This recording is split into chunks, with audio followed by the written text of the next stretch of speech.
Video is going to be an introduction to the book, The President as Leader by Michael Eric Siegel.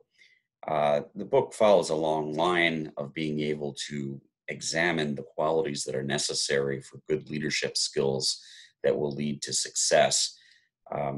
He follows after Fred Greenstein, who has a similar theory of leadership with 6 different qualities that were somewhat similar to what we will see in Siegel. The Greenstein books are no longer available, so we'll take a look at this. Now, one of the main things that we see in much of the presidential leadership literature is whether or not the president has any chance at success. And that's an open question. As we've seen through numerous theories, there are people like Stephen Skowronek who believes that president success, while it is imperative to have certain leadership skills, oftentimes is more affected by the time period in which the president falls and the president's political affiliation at that point in time. When we take a look at Siegel, he follows much more kind of into the realm of what we saw in scholars like Neustadt, who basically make the argument that each president has the ability to be able to to focus in on creating the environment which creates success, and doesn't give quite as much power to the argument as Skowronek would that the historical position of a president makes a big difference. So, like Neustadt, Siegel seems to find this mismatch between the formal powers of the president and the expectations that we have for the president, particularly the modern presidency, where we expect the president to be the focal point of the entire American government, while at the same time, also remaining somewhat demure within the separation of powers that we have within American government.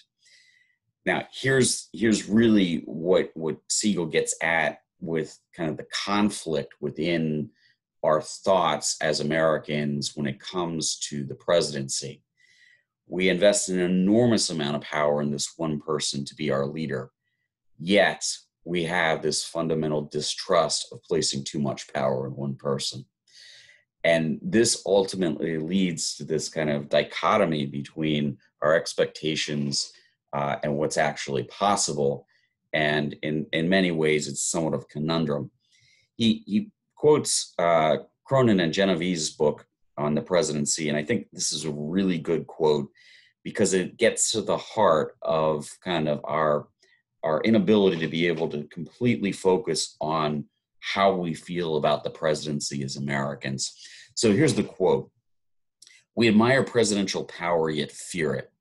We yearn for the heroic, yet are inherently suspicious of it. We demand dynamic leadership, yet grant only limited powers to the president.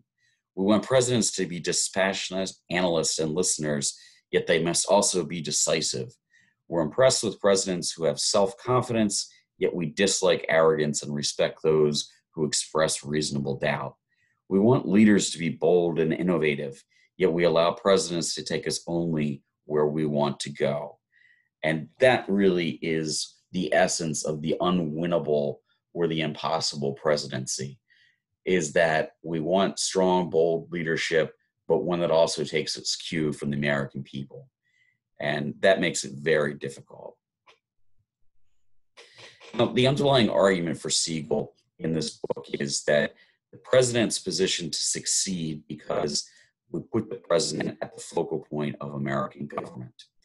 The problem is that even though the president is the focal point of American government, given all the obstacles around them, separation of powers, dealing with the executive branch, having to deal with foreign governments, having to deal with irregular outbreaks of economic distress, or as we're currently involved with the coronavirus lockdowns, that even though they are the focal point of the government, there is no guarantee that they will be successful. Although, he says, you can create a certain dynamism within your presidency if you can master what are the basic components of his book, which are 4 aspects of leadership. First, policy is important. So you have to have a clear and compelling vision of where you want to take the country, something that is part and parcel of who you are and sets the overall tone for everything that you're going to try to accomplish as president.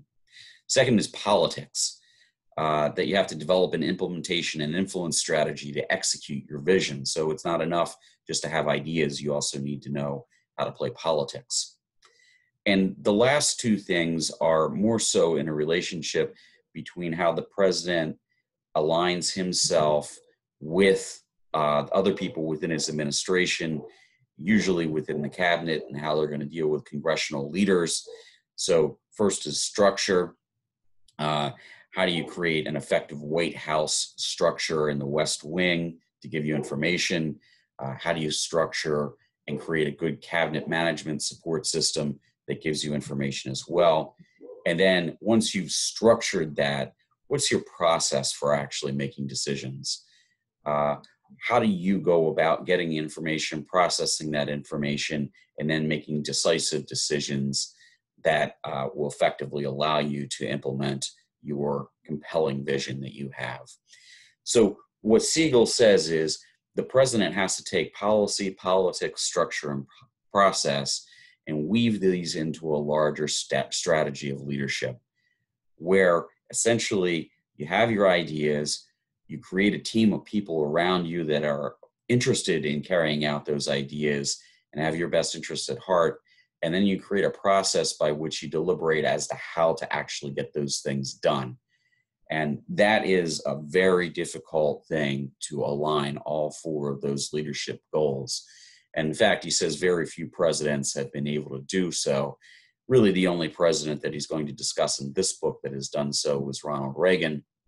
And if you read between the lines, he's not real happy about Reagan. He's obviously not a president that he agrees with. But, another president that would do so was Franklin Roosevelt as well. He gives a little bit of discussion about that. So let's take a look at each one of these individual 4 aspects of leadership one by one, and just take a look at some of the questions that Siegel asks about each one. So the very first thing is that thing that we call policy, or the vision of the president. And this is fundamental to many presidents that have been great. And that is that they ask a couple of questions. Why am I running for office anyway? Right? Where do I want to lead the nation? What do I want to accomplish as president? What are my most important goals or results, and what is my purpose? How will my administration make a difference in the lives of American citizens, and what do I want my legacy to be? And this kind of policy is what trips up a lot of people. In fact, George H.W. Bush oftentimes criticized it as being the vision thing. He lacked a vision thing. He had the credentials to be the president. He had, served in many different capacities in Washington, was probably the most qualified person in American history to become president. But people question whether or not he really had any great plan or vision for being a president. And that's something that has to be enunciated to the American people. Oftentimes when it isn't, you have a difficult time getting through your primaries, and also you have a difficult time winning the general election. So as we go through there, that policy vision is the number one thing that drives everything, because your goal is then to basically outline how I'm going to accomplish this vision as I go forward. So the second characteristic then is politics, and Siegel calls this strategy or political savvy. So a couple of questions he asks when it comes to this politics aspect is, how will I implement or execute my vision, my program? On whom will I rely to communicate my message? Who will manage congressional relations?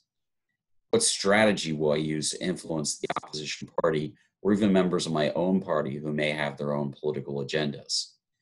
How will I lead or manage the executive branch of government of some 2 million people? How will I work with the media? How will I stay true to my agenda fulfill my campaign promises and still have time to reflect and assess what I'm doing? And finally, how many issues will I tackle at one time? And this really gets to the heart of the fact that you can have a great policy vision, as we just talked about, but if you are not a person that understands politics and understands the give and take of politics, it's going to be very difficult for you to be able to accomplish your vision. That's one of the things that many presidents don't quite understand. They either tend to be good at the political game or tend to be good at the policy game, but it's very difficult to bring both of those things together. So, some things that a lot of presidents have that are successful are their ability to be able to communicate messages. So we'll see this kind of the difference as we read the book between a president like Jimmy Carter and a president like Ronald Reagan. In that Jimmy Carter wasn't really able. He was an engineer. At the heart of his being presidency was basically that he was the anti-Nixon when he ran in '76, and that he would come in and solve the problems. But the reality was he didn't really understand how Washington worked, or didn't really like to exercise power that way. On the other hand, we saw Ronald Reagan, when he got elected in 1980 and became president in 1981, was able to work by giving people, going over the heads of Congress and essentially making the argument to the people, going what we call going public. And people liked the message and his delivery style. He was also good at negotiating with members of Congress, and particularly reaching across the aisle to some Democrats. And part of this also has to go with the situation that you find yourself in.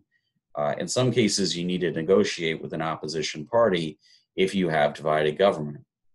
In other cases, if your political party includes, if Congress is controlled by, has both houses basically controlled by your political party, you have different strategies as well. And then how do you work with the media?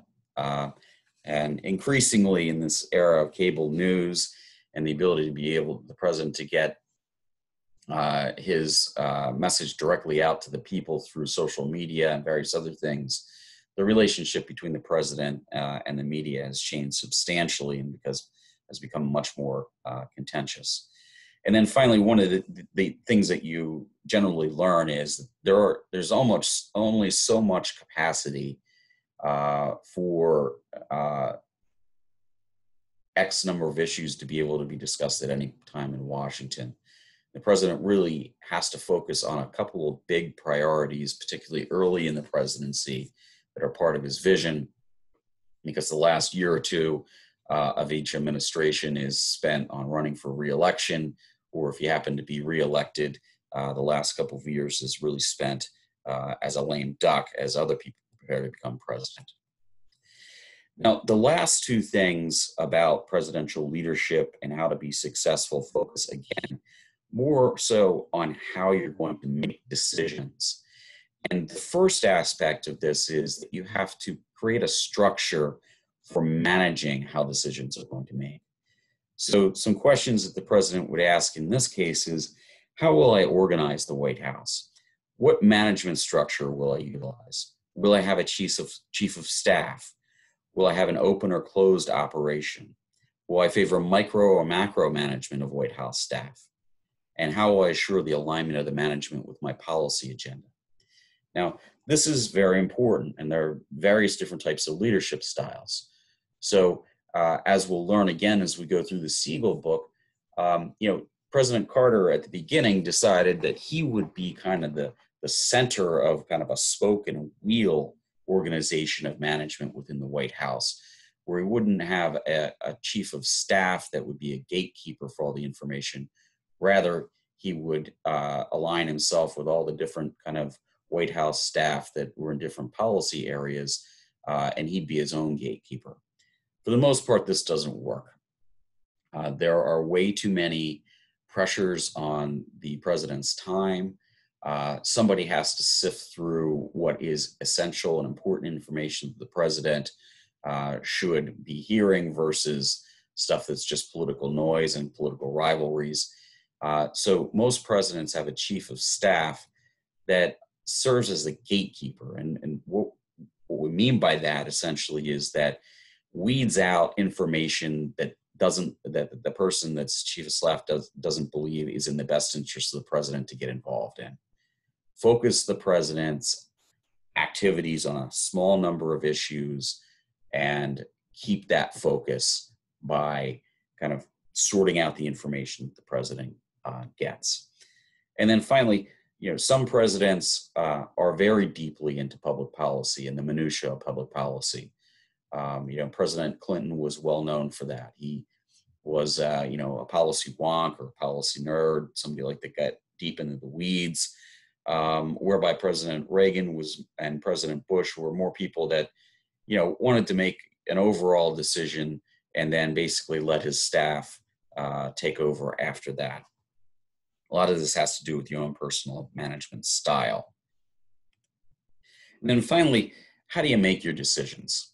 Right? So, for Siegel, the important thing is that the president goes out and the president is able to listen to various sources of information, have vigorous arguments and discussions in an open forum, and then be able to make a decisive decision.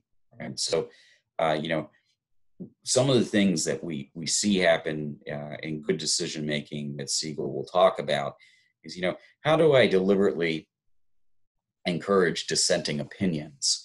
How do I handle conflict among my own advisors? How do I apply damage control when needed? One of the things that Lincoln won't come up here, but his decision-making process, he created what was called by Doris Kearns Goodwin, a team of rivals. And he put all of the important people that were in the Republican Party in 1860 together on the same cabinet. And if you've ever heard the saying, keep your enemies close, keep your friends close and your enemies closer, that's essentially what he did. He had all of them in the room and played them off of each other in order to be able to make good decisions. He had access to a lot of information. And in essence, the most important thing a president can do is not to get cloistered within the White House. And this often is what leads presidents into a difficult time in their second terms. They're basically surrounded by people that are supportive of the president, and oftentimes people are not willing to talk to a president and give them dissenting information. What's very important is that there's an open process of communication where the president gets outside advice and gets advice that might run counter to what he thinks is the right thing. Taking account of all those different various opinions allows a president to make a decision based on the facts instead of just the ideology that they would see otherwise, and also allows for decision. So these are some of the basic concepts that we see in Siegel. And these are the things that, as we move forward in reading the book, each one of the presidencies from Nixon through President Obama will be analyzed through this process, taking a look at a bit of their political history and their rise to power, these four characteristics, and then kind of putting together how well they mastered all four of these characteristics.